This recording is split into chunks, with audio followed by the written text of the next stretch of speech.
Assalamualaikum warahmatullahi wabarakatuh.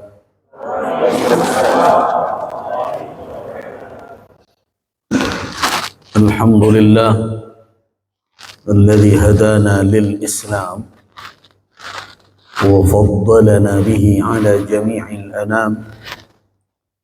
Ashhadu an la ilaha illallah ar-rabbud dayyan wa ashhadu anna Muhammadan abduhu wa rasuluh wa khatamu anbiya'ihi wa rusulihi wa huwa khairul khitam. Allahumma salli wa sallim ala abdika wa rasulika sayyidina Muhammadin wa ala alihi wa ashabihi atamma salati wassalam, amma ba'du. Terima kasih saya ucapkan kepada moderator yang telah menemani dan mengantarkan pertemuan kita pada malam ini, seluruh panitia dari dinas dan hadirin dan hadirat rahimakumullah. Pada malam ini saya diminta berbicara di hadapan peserta pemilihan UDA Uni Pariwisata Sumatera Barat. Suatu momentum sebenarnya yang jujur saja saya semenjak dahulu menghindari kegiatan ini. Bahkan saya dulu minta dihapuskan kegiatan ini.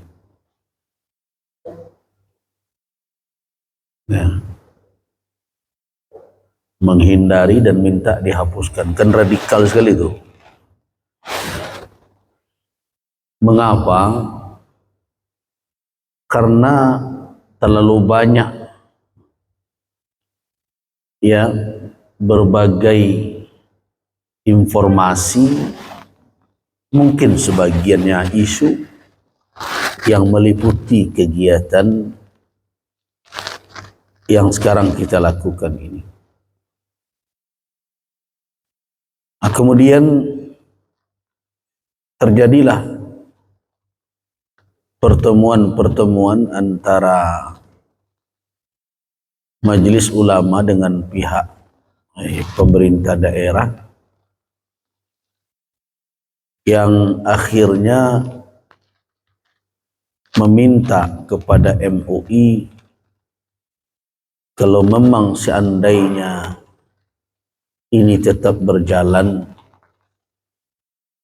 apa tidak bisa hal-hal yang negatif yang berkembang itu dihilangkan sehingga menjadi suatu kegiatan yang bermanfaat guna untuk membentuk kepribadian generasi muda kita.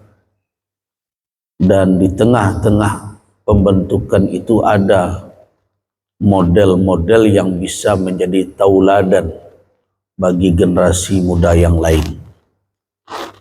Jadi titik temu kami di sana.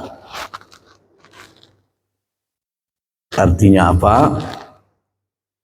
MUI diminta untuk bisa memberi ruang kegiatan ini, tapi pihak penyelenggara berjanji kepada MUI agar kegiatan ini benar-benar terarah ke arah yang positif. Mengapa? Karena memang kita juga membutuhkan di tengah-tengah generasi muda itu ada tokoh-tokoh yang sebaya, yang bisa menjadi model untuk ke arah yang baik. Jadi titik temunya di sana. Kalau modelnya saya kan jawabannya, ya telegai, wah nirunya tuh zamannya dulu tuh gitu ya, kan zaman sekarang. Jadi karena itu Akhirnya kita coba timbang. Nah, kita akhirnya ingin melihat dari beberapa kali kegiatan, apakah memang tujuan-tujuan positif itu terbentuk pada tokoh-tokoh yang akan dijadikan sebagai model di tengah generasi muda tersebut. Nah, ini adalah tahun yang ketiga semenjak komitmen itu. Berarti ini adalah tahun terakhir kami memantau sampai di mana kegiatan ini membawa maslahat bagi masyarakat dan bagi umat di Sumatera Barat. Nah, kami tahun ketiga memantau ini. Perjalanan 2 tahun, tahun yang lalu saya tidak mau hadir. Saya minta MUI Solo Selatan yang hadir. Karena acaranya kalau tidak salah dulu di Solo Selatan kan, minta Ustadz saja yang hadir. Baik Bu ya. Nah sekarang saya usahakan hadir, walaupun jadwal tadi sebenarnya siang hari, tapi karena ada kegiatan peresmian pusat koordinasi wisata sekaligus peresmian rumah wakaf dari tokoh Sumatera Barat yang merupakan guru dari Presiden Soekarno, guru dari Panglima Besar Sudirman, yaitu Buya Ahmad Rashid Sultan Mansur di Sungai Batang. Ini agam mana? Udah agam mana? Tahu Sungai Batang kan? Agam di mana? Oh, Sungai Pua. Sungai Pua dekat dengan rumah anak saya berarti. Jadi tadi ada kegiatan itu, dan itu juga bagian dari gerakan pariwisata yang anak-anak kami semua tentu akan menjadi salah seorang penggerak nanti di bidang tersebut. Dan itu adalah rumah tua dari Buya AR Sultan Mansur, dibangun kembali menjadi rumah gadang dan akan menjadi pusat koordinasi dari pariwisata di wilayah sekitar Danau Meninjau itu. Dan tadi sudah diresmikan, Bapak Kepala Dinas hadir tadi. Makanya saya minta kalau memang saya diminta hadir, saya minta ditunda jadwal pertemuan saya dengan anak-anak setelah malam hari. Alhamdulillah sekarang kita bertemu. Apa isu yang dahulu berkembang di tengah-tengah pemilihan UDA dan UNI ini? Dahulu yang santer dan banyak sekali pembicaraan sampai kepada MUI bahwa di dalam kegiatan-kegiatan seperti ini terjadi penyimpangan-penyimpangan seksual. Itu informasi yang berkembang. Ada yang mengatakan sebagian dari peserta itu ada yang LGBT dan berbagai macam. Tapi melihat mudah-mudahan tampang-tampangnya tidak ada yang sekarang ini. Nah, jadi ini yang menggelisahkan Majelis Ulama. Kalau ini memang untuk itu, lebih baik tidak jadi. Untuk apa ini? Nah, kemudian yang kedua yang menjadi alasan, saya sampaikan kepala dinas, ini anak-anak ini setelah digembleng, diberikan wawasan dan diseleksi berbagai macam, kira-kira setelah mereka dipilih jadi untuk apa? Kalau hanya untuk dipajang-pajang saja ketika acara, saya rasa tidak ada gunanya. Tapi kalau mereka akan dikembangkan menjadi pemuda-pemudi yang bisa menggerakkan generasi mereka ke arah yang baik, baru kita setuju. Tapi kalau tukang bawa carano, sesuatu acara berhenti salah. Tak ada gunanya itu. Biar piti. Jadi MUI tidak ingin saudara-saudara ketika ada kegiatan-kegiatan seremonial kemudian ditagak ambedu dan surang pakai carano dan berbagai macam dimungko, kemudian orang tarik gelombang tuh senyum-senyum nanti orang datang. Kalau untuk itu terlalu mahal ini. Nah, MUI menginginkan apa? MUI menginginkan bahwa anak-anak kami ini menjadi tokoh, menjadi orang-orang yang bisa mengembangkan potensi agar menjadi tauladan bagi generasi yang sama. Nah, karena itu MUI meminta agar yang dilihat pada UDA-UNI itu adalah potensi yang akan mengembangkan, yang menjadi dasar modal pengembangan mereka dalam kepribadian, tingkah laku, dan termasuk juga wawasan mereka agar mereka menjadi contoh bagi yang lain. Nah, MUI meminta agar digeser itu. Penilaian itu sekarang bukan urusan cantik dan ganteng. Penilaian itu diarahkan kepada kemampuan intelijensia, kepribadian yang kuat, wawasan yang luas, termasuk juga tentu adalah sebagai orang Minang tentu memiliki nilai-nilai dan prinsip-prinsip keminangan yang itu terambil dari tuntunan syariat sesuai dengan ketentuan adat Minangkabau, adat bersandi syarak, syarak bersandi kitabullah, adat berpanih syarak berlindung, syarak mengatur adat memakai.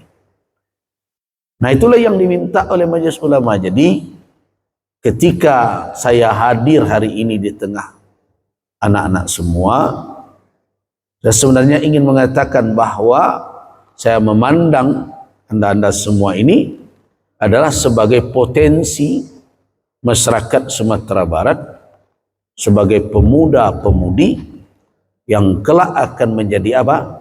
Menjadi tokoh. Karena itu saya tidak ingin saudara-saudari direndahkan hanya dilihat dari sisi tampilan lahiriah. Kalau urusan gagah, banyak orang yang gagah di luar sana. Kalau urusan cantik, banyak orang yang cantik di luar sana. Dan sangat tidaklah bernilai seorang manusia kalau penilaian hanya tertuju kepada tampilan lahiriah. Sebab keberadaan kita tidak ditentukan oleh tampilan fisik semata. Jadi hati-hati.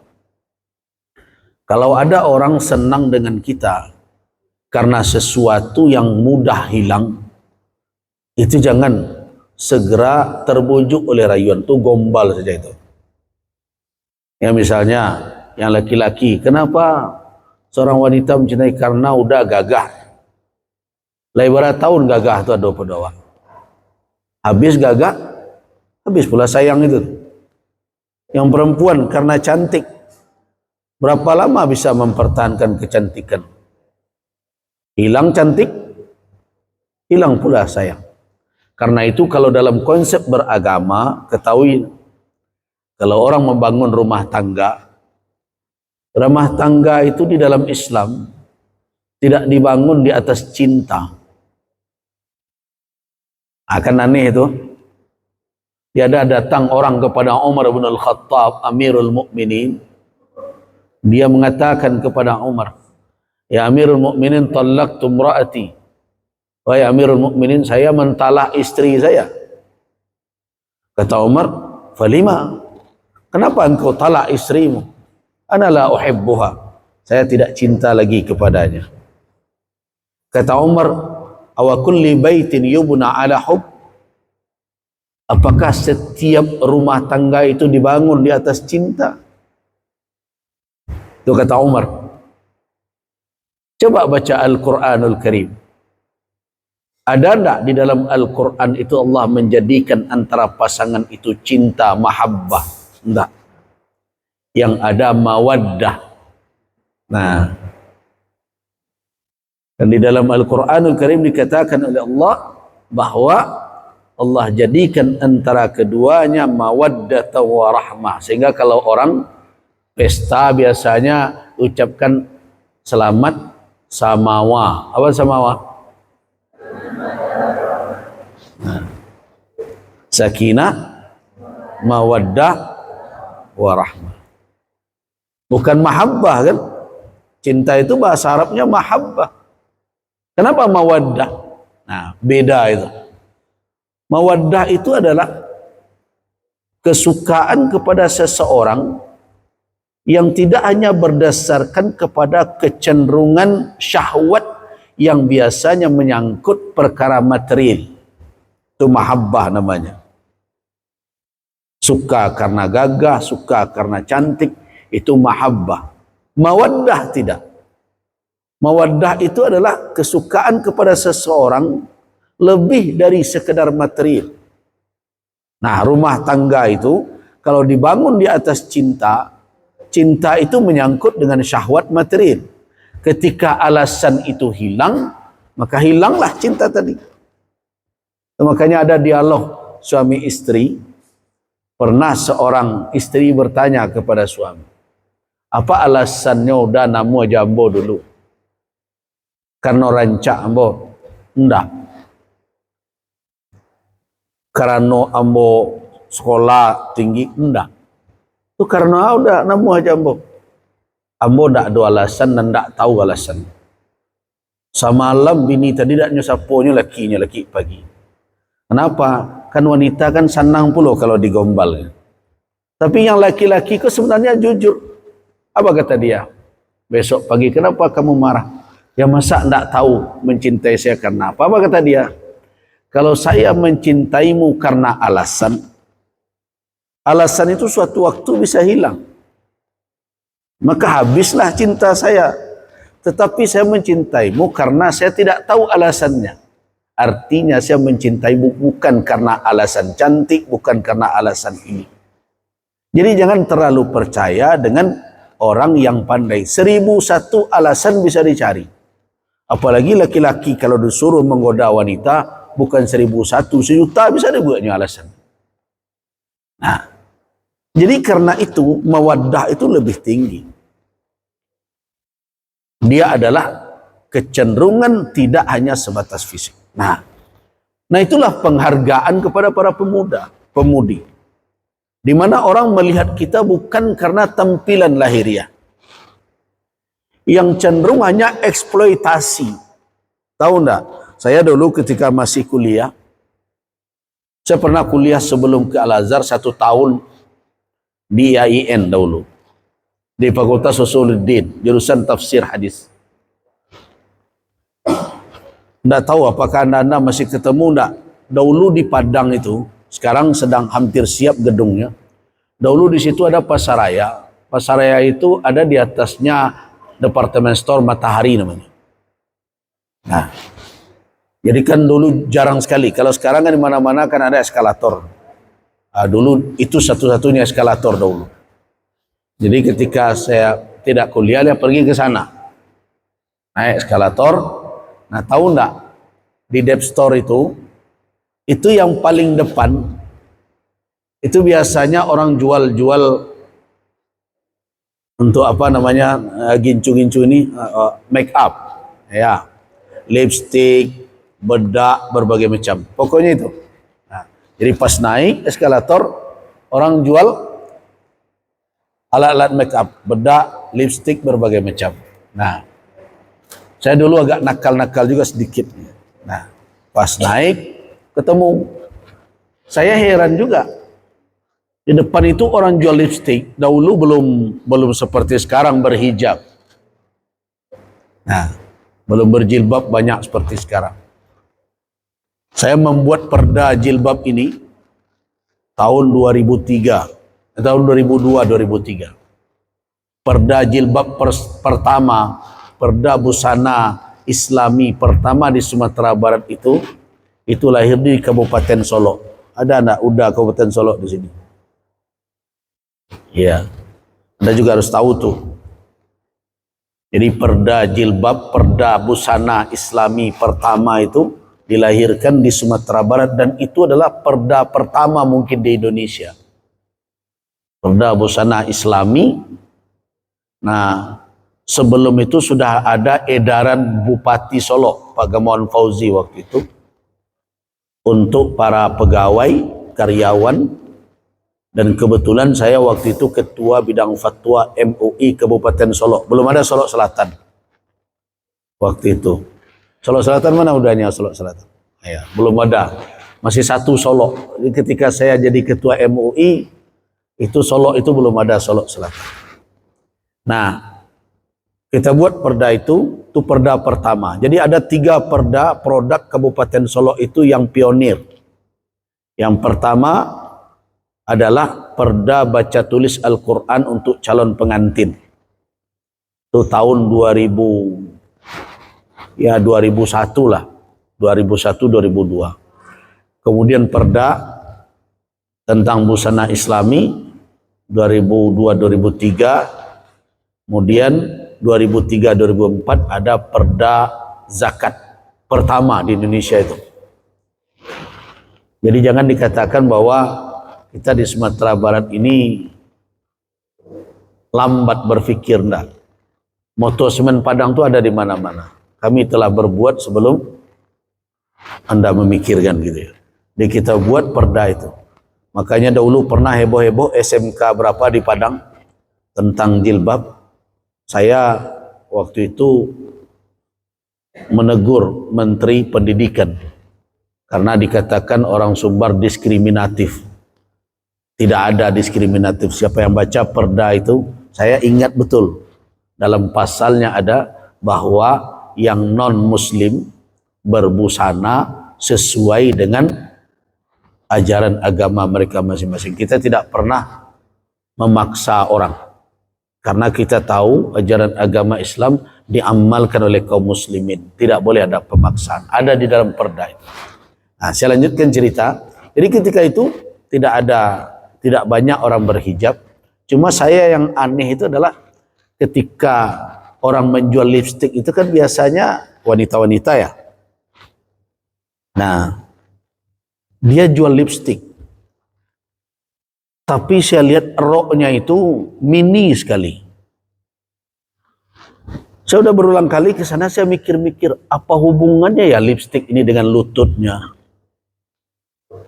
Apa hubungannya lipstik itu dengan betisnya? Kan tidak ada hubungan. Nah, ketika itu muncullah nakal saya bertanya, Uni, gitu. Nah, Iko menjual kok. Tentu dengan marah dia tanya, lah jali lipstik bertanya aja lagi. Ndak, amo bagian tanya kon, di mana kek kon? Di bibi lah, bertanya aja wah. Kecek. Ndak, kalau di bibi lah kek tu mengapa Uni ini bukaan? Marah dia, diusirnya saya waktu itu. Jadi saya melihat banyak orang yang sebenarnya sedang dieksploitasi, tetapi dia tidak menyadari. Kan tidak ada hubungan antara penampilan dia seperti itu dengan produk yang dia jual. Nah, tetapi mereka ini merasa bahwa mereka sedang dihargai dengan cara yang seperti itu. Nah, disinilah sebagai ulama, ya sebagai orang yang belajar ilmu agama, sebenarnya kami melihat ada orang yang sedang dimanfaatkan oleh orang lain, tapi merasa sangat dihargai potensi dia. Tidak ada hubungannya antara betis dia dengan lipstiknya, antara lutut dia dengan bedaknya, tidak ada hubungan sama sekali. Nah, banyak anak-anak muda hari ini maaf saja, saya fokuskan dulu perempuan.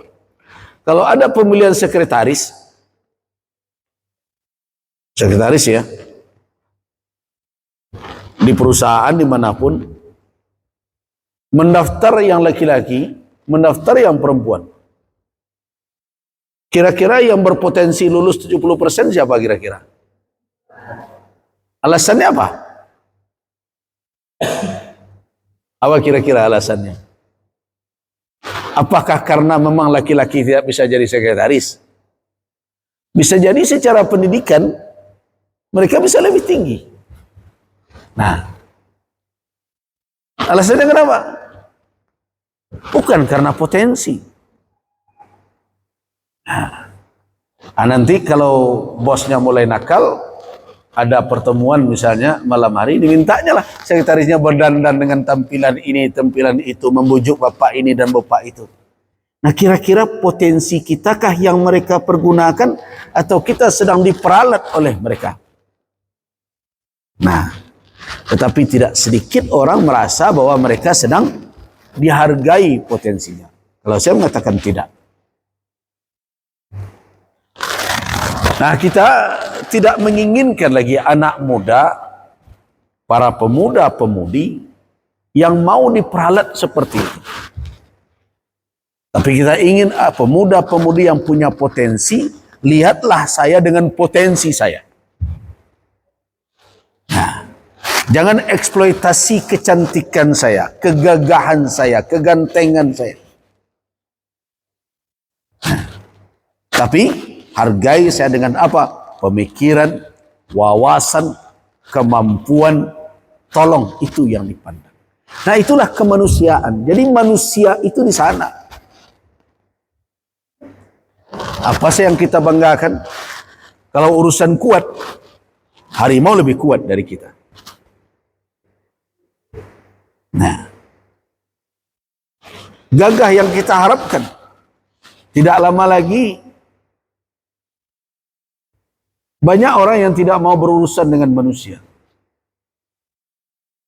Laki-laki tidak mau punya istri lagi, dan wanita tidak punya suami lagi. Kenapa?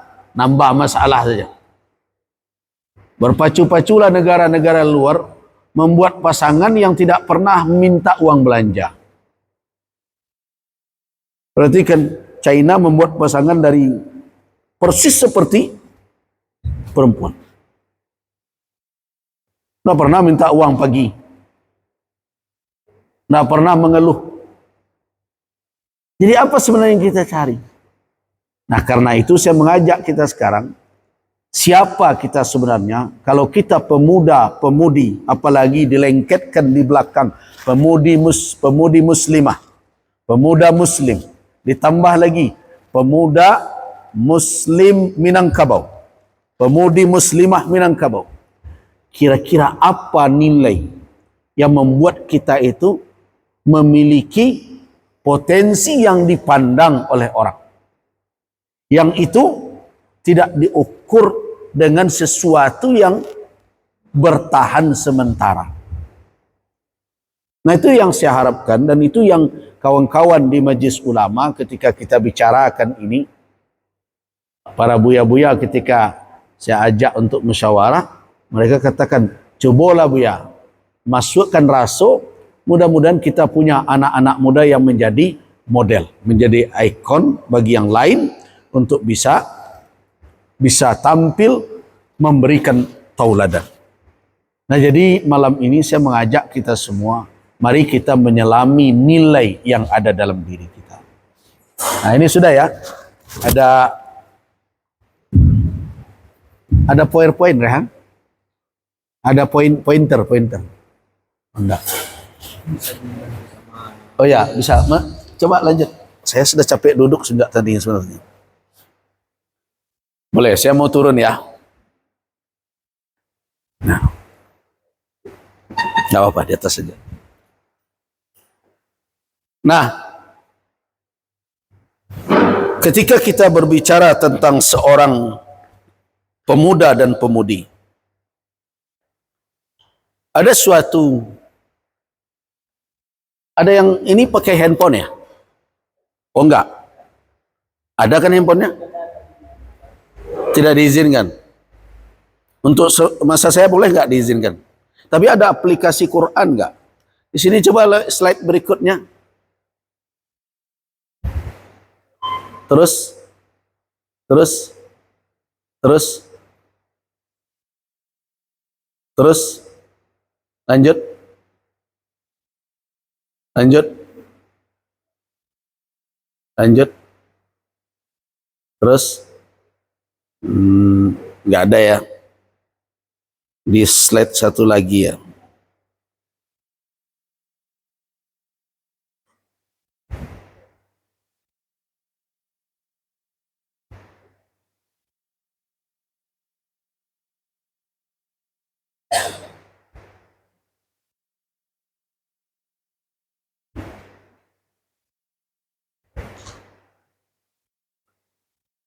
Ya kembali ke slide berikutnya. Ada suatu ayat di dalam surah An-Nisa. Ayat 9 dicatat dulu. Nanti dilihat ya. Bunyinya begini. وَلْيَخْشَى الَّذِينَ لَوْ تَرَكُوا مِنْ خَلْفِهِمْ ذُرِّيَّةً ضِعَافًا خَافُوا عَلَيْهِمْ فَلْيَتَّقُوا اللَّهَ وَلْيَقُولُوا قَوْلًا سَدِيدًا. Stop, sini, pas di sini nih. Hendaklah khawatir mereka-mereka yang akan meninggalkan generasi di belakang mereka. Jadi kami para orang tua ini disuruh oleh Allah, para pemimpin di negeri ini diingatkan oleh Allah agar ada rasa kekhawatiran. Apa yang kita khawatirkan? Lau taraku min khalfihim. Seandainya mereka meninggalkan di belakang mereka dzurriyyatan dhi'afa, generasi yang lemah. Nah, sekarang kita bicara tentang lemah. Apa itu lemah? Kalau kita berbicara tentang lemah, sebenarnya yang paling pertama yang dikhawatir tentu adalah lemah pada poin satu itu iman. Ya. Lemah iman. Jadi setiap orang tua, begitu juga para pemimpin yang memikul amanah di negeri ini, mereka disuruh khawatir jangan sampai generasi yang mereka tinggalkan itu lemah. Nah, kelemahan iman itu akan berdampak kepada seluruhnya. Apabila iman lemah, ilmu menjadi lemah. Walaupun orang bersekolah tinggi. Jadi jangan dikatakan ukuran sekolah itu adalah ukuran kekuatan orang. Kalau dia tidak punya iman. Karena seorang muslim, seorang muslimah, walaupun dia begitu hebat, wawasannya begitu tinggi, tetapi kalau tidak ada perimbangan antara wawasan dengan iman, maka berarti dia berada di dalam kelemahan. Itu yang harus Anda fahami betul. Apa contohnya? Anda pernah enggak lihat orang diperiksa di KPK kemudian pakai baju, apa warnanya bajunya kalau sudah tersangka? Oranye ya. Nah, bukan seragam Belanda itu pemain bola ya. Oranye. Pernah enggak saudara cari data orang yang dipakaikan pakaian oranye itu? Lihat CV dia, kira-kira pendidikannya rendah atau tinggi? Bahkan ada yang S3, ada yang doktor, bahkan secara akademis ada yang profesor. Nah, yang seperti itu sering kepada kami pertanyaan, tapi bertanya itu bukan pengen tahu sebagian orang, hanya ingin mendiskreditkan Islam dan umat Islam. Apa katanya dia? Buya, tuh yang masuk penjara karena korupsi itu berpendidikan tinggi, bahkan sudah pernah pergi haji pula. Tidak tanggung pula dia berwakaf, berinfak buat masjid satu, tapi masuk penjara. Nah, apa yang jadi masalah? Kalau di sisi wawasan, lihat yang poin yang kanan. Nah, kembali lagi. Yang paling, ya, yang lanjut. Ini. Yang paling atas kanan itu, ada wawasan. Antara wawasan dengan keimanan itu mesti harus berimbang. Ketika wawasan keilmuan berbagai macam, tidak berimbang dengan keimanan, maka tidak jarang orang tersebut malah dijerumuskan oleh kepintaran, oleh kecerdikan. Nah, kecil orang Minang, orang serupa itulah nan cadik buruk namanya. Dia cerdas, tapi tidak membawa kebaikan kepada masyarakat. Nah, sebagai pemuda, pemudi, dua inilah yang harus kita seimbangkan di dalam kehidupan kita. Seimbang dari sisi spiritual, kemampuan, dan seimbang dari sisi wawasan, keilmuan. Nah, saya melihat kalau memang UDA dan UNI ini akan dijadikan model di tengah masyarakat, penilaian yang paling tinggi dan penghargaan yang paling teratas dari orang-orang yang sekarang tampil utusan dari kabupaten kotanya adalah pada dua aspek itu. Imannya kokoh, wawasannya luas. Nah, so kenapa? Karena rangkaian yang di bawah tadi itu, nah, itu akan terbentuk. Orang akan berakhlak, ilmu dia akan berisi dengan keimanan, termasuk teladan perilaku, emosi, kehendak, semua itu dirangkai apabila yang dua yang menjadi pucuknya itu kanan, wawasan dan iman itu berimbang. Nah, itu yang kita harapkan dari pemuda-pemudi ranah Minang yang sering disebut UDA UNI. Tapi kalau tidak, maka saya yakin saudara-saudari tetap akan dieksploitir. Makanya saya kalau datang ke daerah, apalagi kalau menampingi pejabat, disuruh tagak dulu kan, disambut je tadi gelombang persembahan. Sudah itu disuruhlah ajan nanti tasuo itu belum. Kan udah UNI dan suruh pedang panjang dulu kan. Nah, hanya itu saja. Pada waktu ada kegiatan-kegiatan bersifat ilmiah, kegiatan-kegiatan yang bersifat gerakan untuk memperbaiki negeri dan bangsa, amo dak bersuo do jauh UNI itu. Itu yang membuat tanda tanya MUI di sana kecewanya. Ketika ada kegiatan-kegiatan yang sifatnya pemuda harus turun, terjun. Misalnya ada bencana yang menimpa negeri, ada masalah yang sedang apa. Saya tidak ketemu UDA UNI itu berada di depan. Nah, kalau begitu UDA UNI yang kita punya, berarti itu namanya UDA UNI pajang-pajangan namanya itu. Sekarang saya berharap UDA UNI yang sekarang ini punya potensi.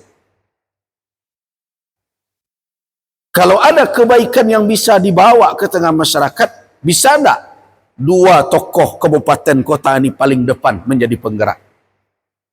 Ketika ada yang perlu, yang butuh uluran, bantuan dan bermacam, bisa enggak dua tokoh kabupaten kota menggerakkan anak muda lain? Ayo kita turun. Kalau ada aspek-aspek keilmuan, bisa enggak UDA UNI yang menjadi dua tokoh di kabupaten kota ini tampil paling depan dalam mengembangkan wawasan dan macam. Kalau itu yang muncul dari UDA UNI tersebut, saya baru bisa katakan. Bahkan saya akan katakan, kalau perlu bukan sekali setahun ya acara ini, 2 kali setahun nggak apa-apa. Tapi begitu ya. Tapi kalau untuk apa? Untuk tampil seperti itu terlalu mahal. Nah, itu yang diinginkan oleh para ulama Sumatera Barat. Nah, dengan aktivitas seperti itu, kita akan terhindar dari berbagai macam cerita-cerita negatif yang selama ini berkembang. Kita tidak bisa pungkiri suatu tamparan kuat ya bagi tokoh para ulama Sumatera Barat ketika 5 tahun yang lalu diekspos data. Saya hadir oleh Litbang Sumatera Barat, sekian ribu LGBT di Sumatera Barat. Itu saya seperti ditampar itu wajah.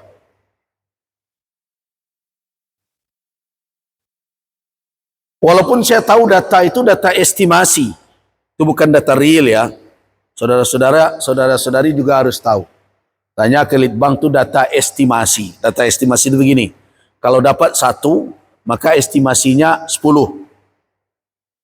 Jadi dikalikan 10. Karena kemungkinan yang 1 itu akan menyebarkan kepada yang lain. Jadi kalau dapat 1000, jadilah dia 10.000. Jadi jangan dikatakan memang 10.000 orang yang seperti itu di Sumatera Barat. Itu estimasinya. Tapi terlepaslah itu estimasi atau data real. Jangankan sampai beribu, beratus. 1, 2 saja itu membuat malu kita. Kenapa? Karena negeri yang ma'ruf di mana-mana dengan falsafah adat basandi syarak basandi kitabullah itu. Adik bapane syarak belindung. Kemudian terekspos ternyata banyak orang yang terlibat dengan perbuatan yang menyimpang itu. Ingat ya, homoseksual dan lesbian itu di dalam pandangan syariat lebih berat dari perzinaan hukumannya.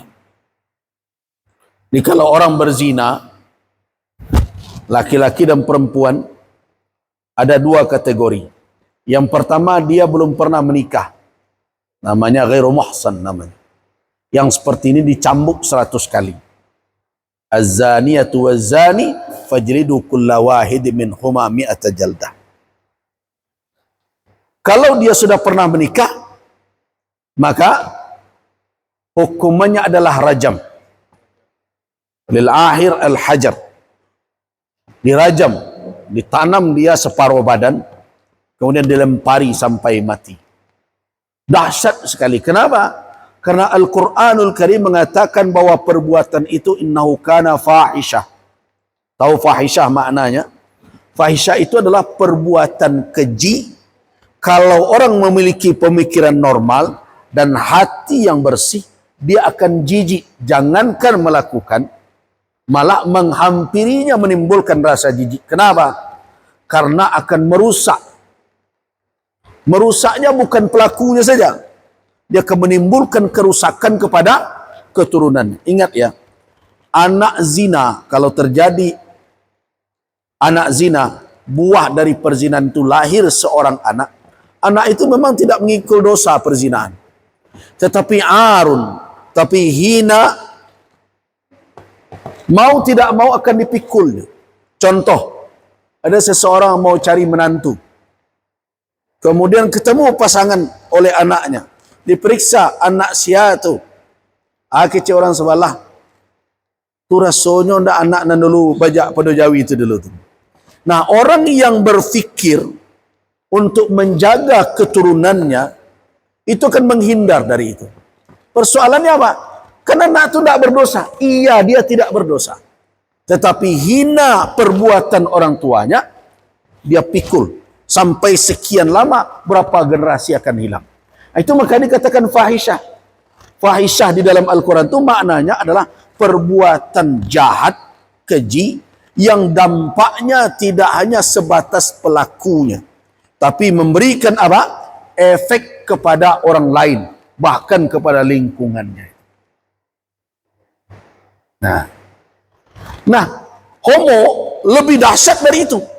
Karena itu hukuman orang melakukan homoseksual di dalam Islam, dicari tempat yang tinggi, gedungkah, bukitkah, kemudian diangkat kakinya, dan dijatuhkan dari tempat itu, kepalanya ke bawah.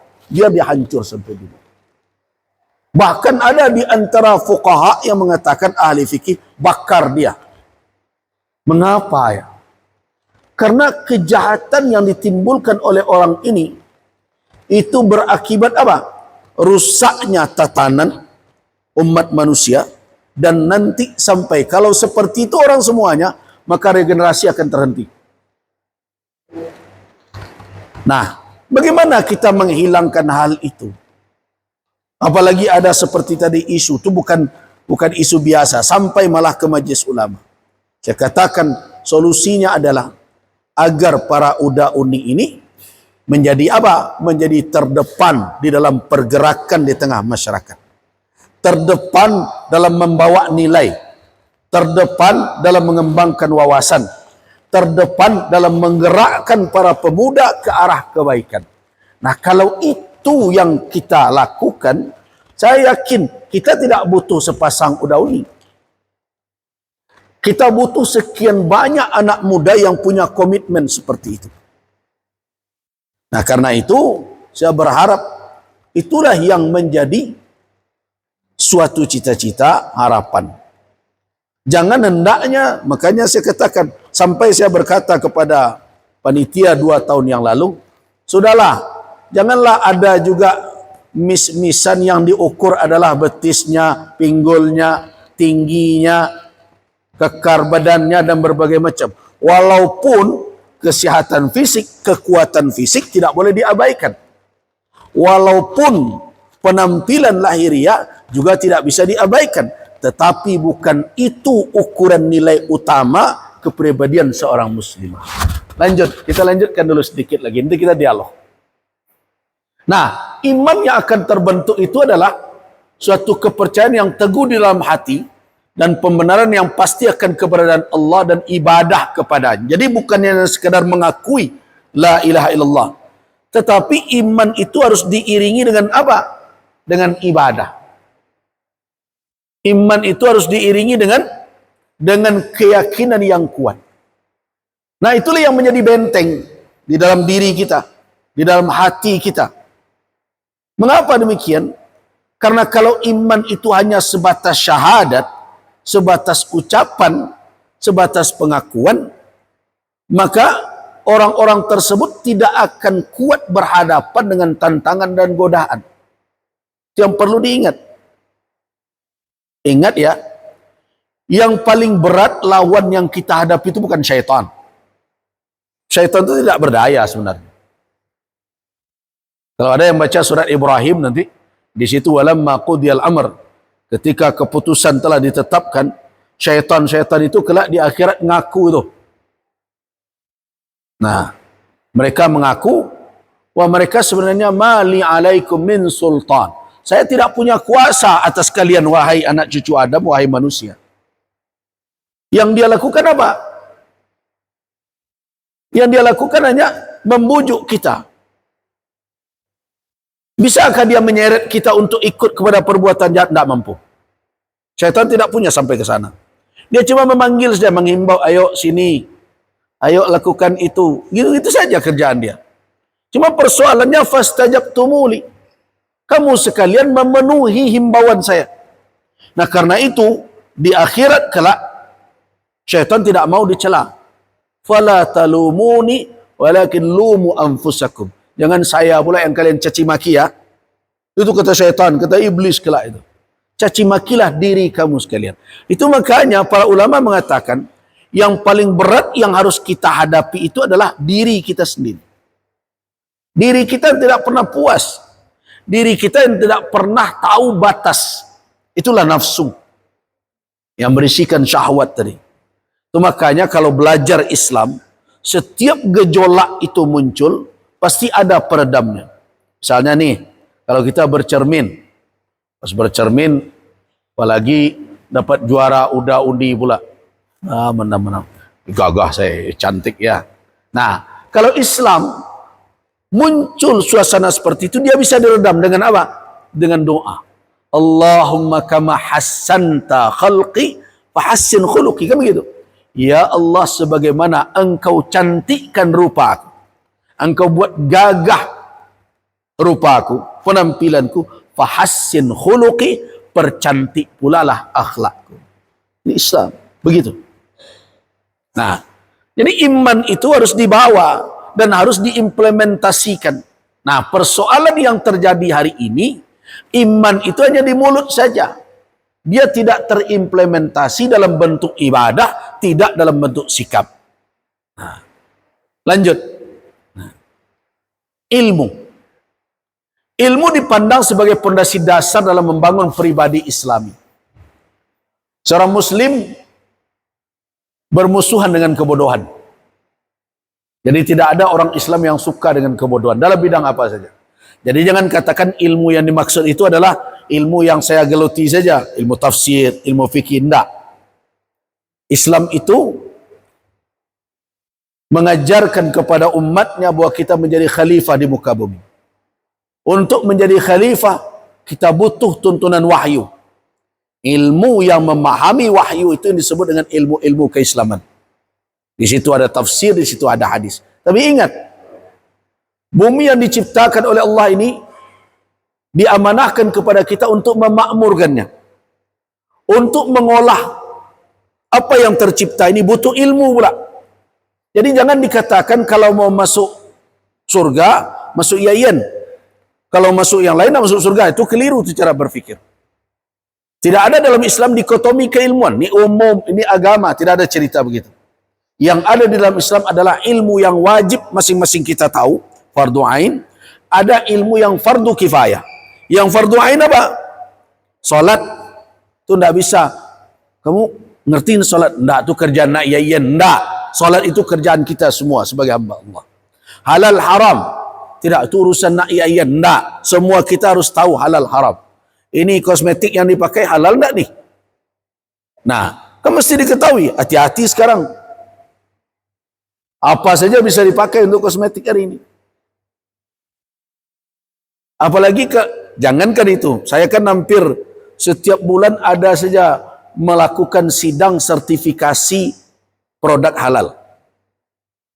Nah, yang wanita tuh hati-hati tuh.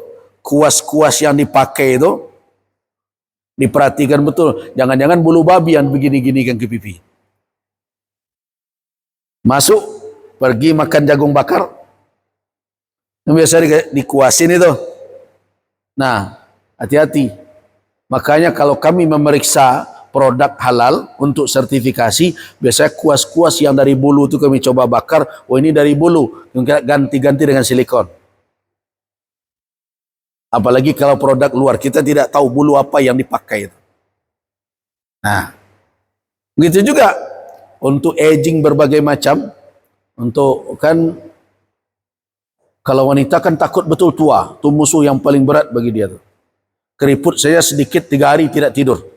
Nah, cari sana aja. Tahu enggak bahwa tidak sedikit dari yang dipakai untuk mengencangkan kulit dan macam itu plasenta. Yang berasal dari apa? Dari ari-ari anak plasenta ketika anak baru lahir itu diambil. Dan statusnya di dalam syariat itu adalah bangkai. Kenapa? Kalau ada yang terpotong dari yang hidup, ya, terpotong dari yang hidup, itu statusnya bangkai. Jadi kalau ada orang misalnya jarinya terputus, jari yang lepas itu bangkai dan harus dikubur, tidak boleh dipakai. Karena itu diharamkan. Nah, jadi hati-hati. Jadi perkara halal haram bukan urusan anak win, anak yayan, itu urusan kita. Ketika kita mau makan, ini halal apa haram? Ilmu kita semua itu. Nah, tetapi ada ilmu yang fardu kifayah. Tidak boleh kita menganggap rendah itu.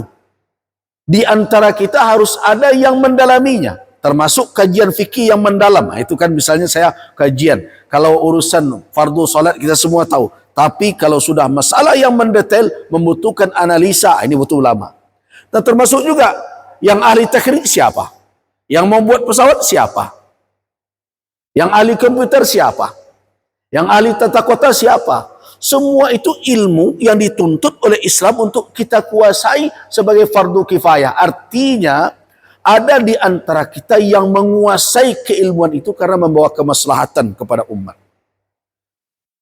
Nah, jadi jangan dikatakan bahwa ilmu yang dimaksud itu hanya ilmu Al-Quran, ilmu sunnah, tidak. Yang penting dimanapun apapun keilmuan yang kita dalami, jelas di situ harus ada nilai-nilai keislaman yang harus kita pertahankan. Lanjut. Yang berikutnya, terus, nah, buah dari semua itu, iman dan ilmu, itu akan lahir nanti perilaku dan sikap yang disebut akhlak. Jadi kalau ada orang mengaku berilmu, tapi tidak berakhlak, itu bohong. Kan sekarang orang lagi heboh-heboh. Dengar enggak? Perkara Gus-Gus. Saya Gus juga, tapi Gus saya nyambung ya. Nah, Gus Rizal beda dengan Gus. Nah, heboh. Ada orang mengatakan begini kalimatnya. Nah, adab itu lebih utama dibandingkan ilmu. Sebenarnya kalimat itu tidak persis benar. Seolah-olah antara adab dan ilmu tidak nyambung. Seperti dua pilihan kan? Sebenarnya tidak. Adab dan ilmu itu dua yang tidak bisa dipisahkan. Orang yang berilmu semestinya beradab. Orang yang beradab semestinya berilmu. Kenapa? Karena di dalam ilmu itu ada adab, di dalam adab itu ada ilmu.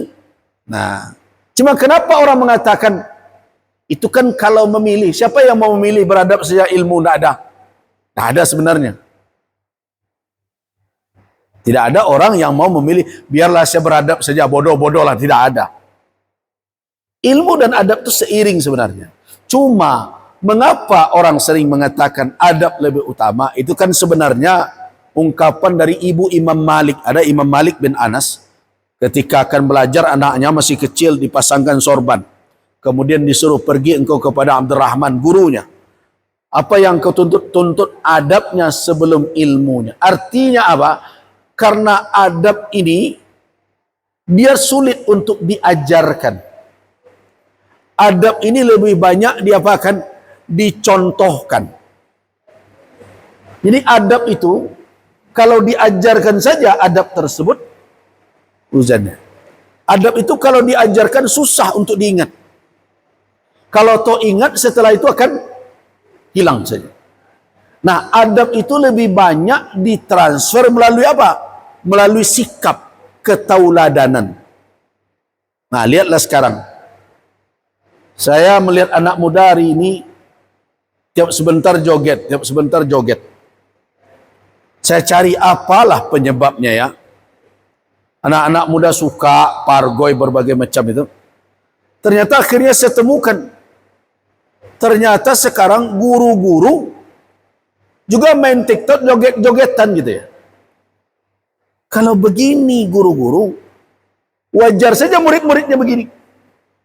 Nah, walaupun dia mengajarkan malu di sekolah, kalau orang Minang kan, dia mengajarkan bagaimana menjaga adab, tetapi kalau perangainya seperti itu, maka anak akan lebih apa? Akan lebih mudah menangkap contoh yang dia lihat dibandingkan dengan apa yang dia dengar. Coba saya ambil contoh. Kalau ada orang tua dahulu bilang, dipanggilnya anak sekolah, sekali lagi merokok, awas yo. Lejale dia merokok tua. Rusak badan dia, piti dibakar. 1 jam bapak ini menceramai anaknya karena merokok. Marah dia, kesal. Nah, anak kalau mulai takut, iya pak, iya pak. Tapi selesai punya ceramah itu, apa yang kelapau telah lihat kok setang. Nah, kira-kira yang 1 jam tadi ada gunanya anak itu. Ketika sudah disuruh beli rokok sebatang tadi. Habis itu. Nah, kenapa ulama mengatakan belajar adab lebih dahulu daripada ilmu? Karena adab ini lebih banyak diambil dari mana? Dari perilaku. Dari sikap. Dari ketauladanan. Nah, sedangkan ilmu banyak ditransfer dengan pembicaraan berbagai macam. Nah, karena itulah makanya seorang ibu mengingatkan ke anaknya, ambil adabnya dulu ya. Artinya apa? Jangan lalai kamu memperhatikan perangai gurumu, perilaku gurumu. Nah, karena itu kalau kita mau berguru, mencari ustadz, mencari apa yang harus kita utamakan dulu?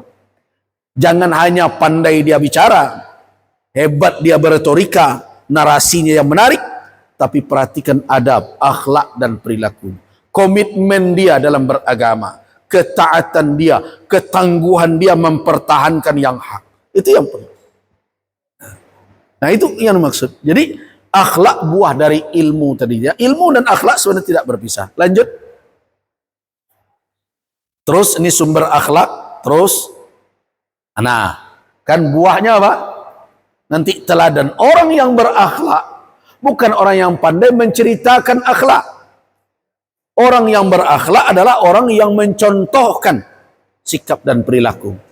Jadi jangan mengukur orang berakhlak itu dia bisa cerita tentang etika, dia hebat mengkaji tentang moral, ini mazhab, ini maskawai, ini menurut teori ini teori itu belum tentu itu.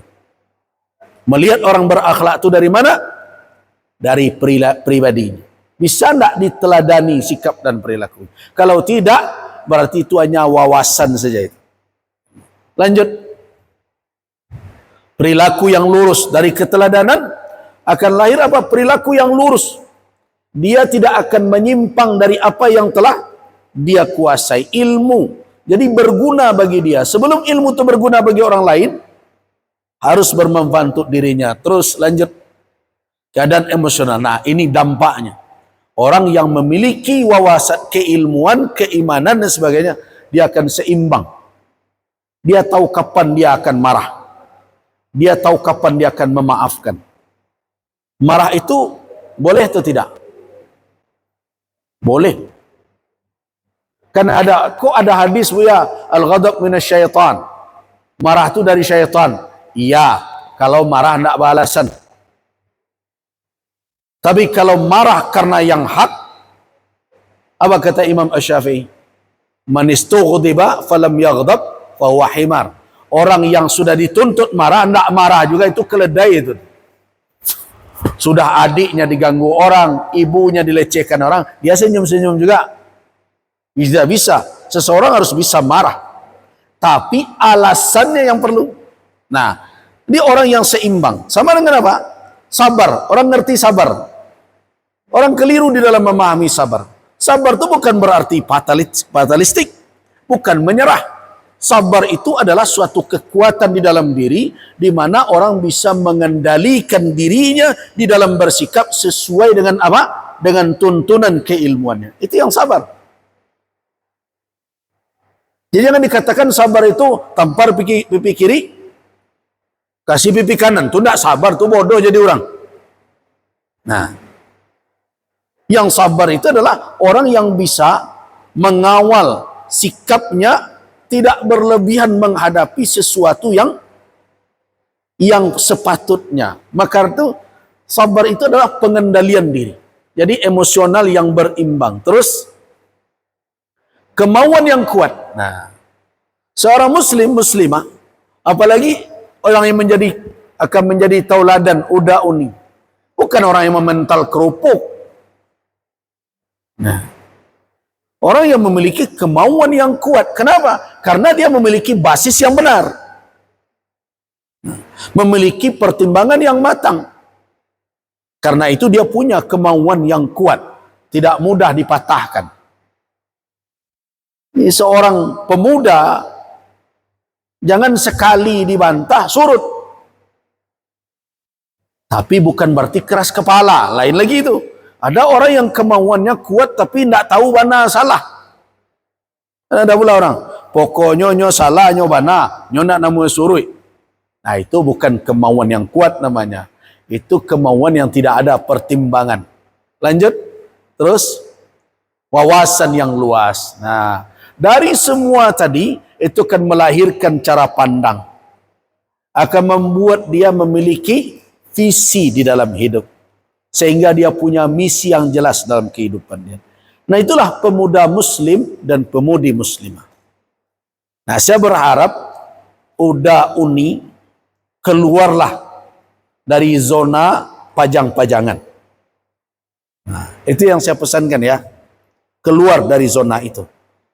Ini urusan terpilih dan tidak itu kan kajian nomor 2. Yang jelas saudara-saudari sekarang ini telah diutus oleh daerah masing-masing. Dan kita akan ketemu nanti ini. Akan ada saja momentum kita akan bertemu. Karena kenapa? Saya kan hampir dalam sehari itu kadang-kadang 3 kabupaten bisa saya kunjungi. Kalau sehari tadi berapa ini? Agam. Setelah itu saya ke Mandiangin melakukan penilaian nagari ABS-SBK, implementasi ABS-SBK di Bukit Tinggi. Habis Bukit Tinggi ke Padang Panjang kan. Nah, hari Sabtu besok saya ke Kabupaten Solok. Ikut meresmikan masjid di Sule Air. Habis itu ke Padang lagi. Nih tentang masalah tawuran anak-anak muda yang kita sedang carikan solusi yang tepat. Nah, berarti dalam sebulan itu mungkin separuh sumber ini bisa saya kunjungi. Nah, kita akan ketemu nanti. Jadi kalau ada uda-udi yang tiap sebentar berdiri saya tengok dipajang-pajang kan saya tanya nih, kau ada kerja selain niko? Nah, karena itu semenjak sekarang tanamkan ke dalam diri bahwa kita akan jadi pemudi yang diridai oleh Allah, pemuda yang diridai oleh Allah, yang akan menggerakkan kebaikan di tengah masyarakat kita. Keluar dari zona itu. Jadilah orang tauladan di tengah-tengah generasi muda. Mudah-mudahan ini akan membuat kita punya harapan yang lebih panjang. So, kenapa? Kalau kebaikan yang ditanam, berarti kita sedang memperpanjang umur kita. Tapi kalau hanya penampilan yang kita perhatikan, kita sedang memperpendek umur kita. Sampai berapa? Jadi wanita sampai kapan ini bisa mempertahankan penampilan seperti ini?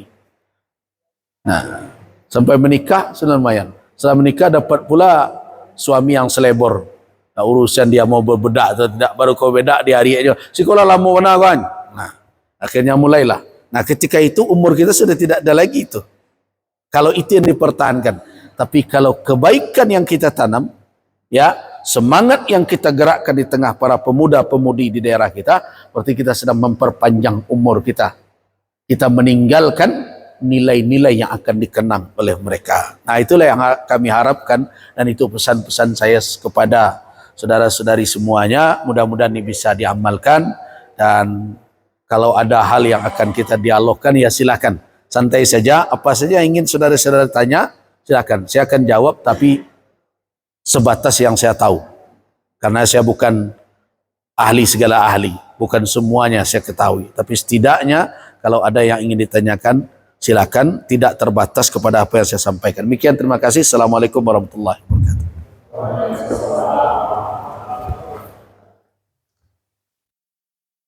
Kemudian kita akan lanjut ke sesi tanya jawab pada bagi yang